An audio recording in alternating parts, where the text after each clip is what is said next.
the first point around our topic is this then and now. And when I was asked to be the moderator of this panel and looking at the content, the first thing that popped into my mind when it comes to personal and professional communication and networking and things like that, and some of you looking out in the audience will recall these experiences, others perhaps not so much, but I remember after finishing my undergraduate and then subsequently graduate work, the first few resumes I ever sent out for the first few years, I actually typed them on a typewriter, and we can define that for some of you a little bit later, and actually would take an envelope and put it in the typewriter and try and line it up and type, you know, the address and things like that. I got the opportunities from the Chicago Tribune. My mom and dad would bring it home after church every Sunday, and I'd look in the job section after reading the cartoons and things like that, because one was more important than the other.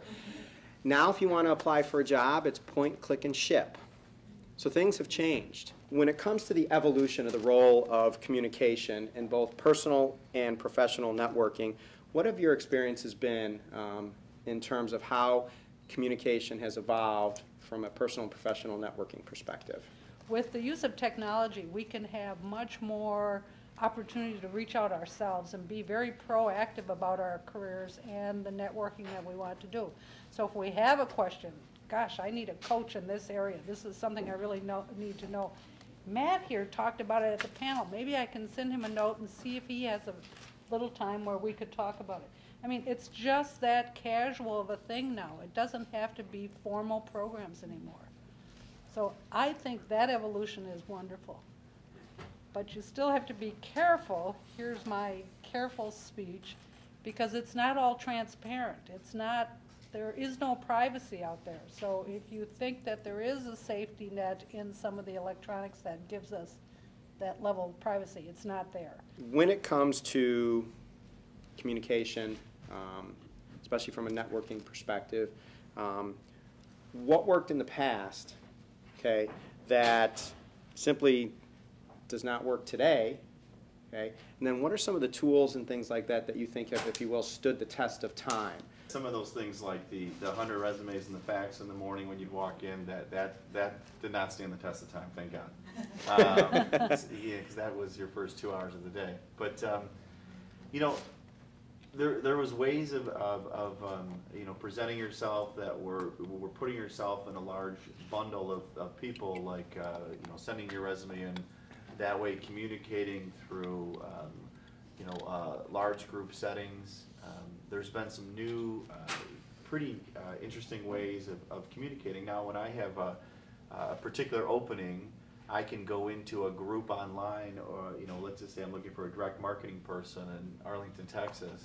I can go into a group online, join that group, become members, start to good dialogue with those guys, and you know, what a neat way of getting to know some folks that I'm looking for through that way, and really get to kind of vet out what the people are all about. You know, the test of time stuff, you know, the hard copy, the things that weren't electronic, they didn't make it. They didn't make the evolution. Mm-hmm. But there are, people still love that personal touch, myself included.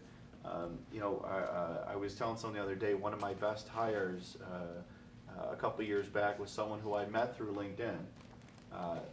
Interviewed this individual, met him, brought him on board, and that individual followed up with me with a hard copy thank you card, which when I opened it, it started singing to me, which I thought was one of the neatest things. So it was taking some of that stuff from the past, you know, and some of the new pieces of technology and kind of bringing it together. And the stuff that I see that works more now and more than ever is, you know, there's new technologies, there's new networking tools that we can use, LinkedIn, Facebook kind of, you know, things like MySpace and such. I don't see them as working as much because it's really more friend-based, mm-hmm. But I think those are some of the good tools that you can use now. The next thing we want to talk about, okay, is, and we're going to start with you, Justina, is how these changes and this evolution have impacted, and I'm going to have this for each of our panel members, and then I'm going to have some questions for the audience around this then and now. But the impact that these changes have had from a leadership perspective.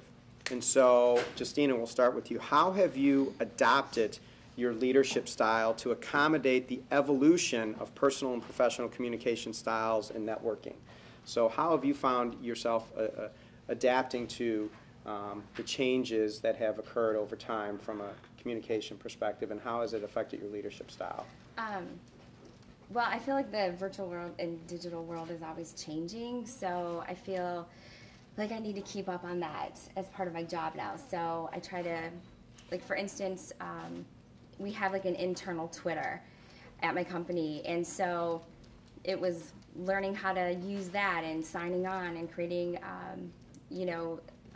an account on that, and then thinking about how we can use that. So we use it to advertise if we have training classes. We'll put it up there as a reminder to sign up for the training, or if we're having, a free lunch for some reason, we'll put it up there. So just trying to stay ahead of the curve, and then trying to decide how it would fit best, like within our discipline, I think has been something that we've tried to do, and I felt that's helped us kind of still stand out in the agency as leaders, because the people that we're working with as HR, they're using this with their clients, so we're showing them that we care about things that they're trying to learn and incorporating it in our day-to-day. So I'll speak to two things. Number one, professionally, from a work standpoint, as a marketer, I've got to at least be aware, so I find myself being a very passive participant in some of the newer technologies and just trying to get a sense or feel of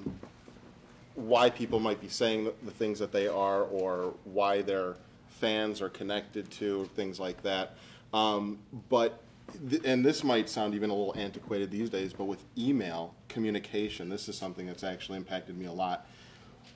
When I started when I was doing work for a company a couple years back that I was employed by, I found myself really starting to curtail and become very aware of how I phrased and explained complex ideas in email, because I couldn't sit there and wave my hands in front of someone or draw something on a whiteboard or scribble on a napkin or something like that. So I really had to, it's actually helped me become a better writer when I'm doing proposals or things like that, to just slow down, perhaps sit on an email for a while, or just to really, like I said, be very aware, pay very close attention to what I am saying and why I am saying it, and why that person should even pay attention to what it is that I'm communicating.